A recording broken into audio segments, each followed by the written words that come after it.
बहुत अगराइल हो जब से बगावना ले आइल हो।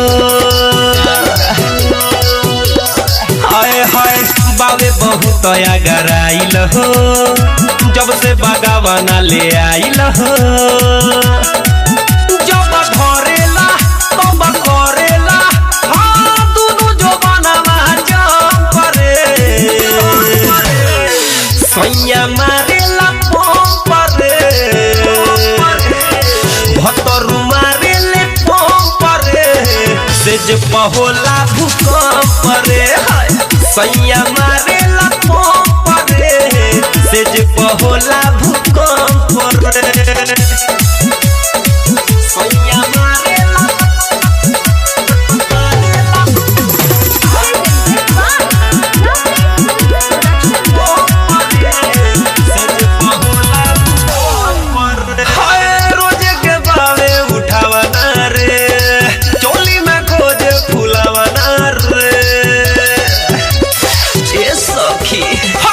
रोज के बावे उठावना रे चोली में खोजे फुलावना रे दम पीसेला दम के मिसेला हाँ बोली तो करे हुड़को परे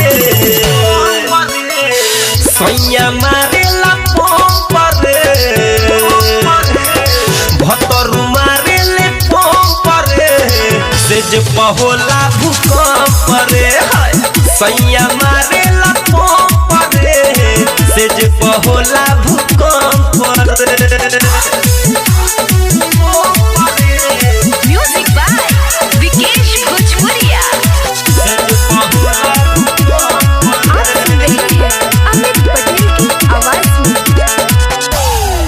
हाँ जाने लगा घर टोला रे चल चल आवाज जब होला रे घर टोला रे चल चल आवाज जब होला रे उठ चाटेला गाल कटेला रोज बुताई गेला फरे सैया मारेला पंप रे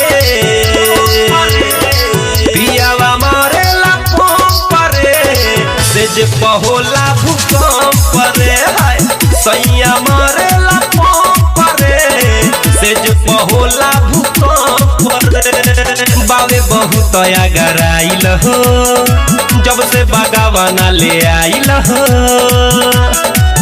जब धरेला तब करेला हाँ दुनु जवाना जम करे सैया मारेला पंप रे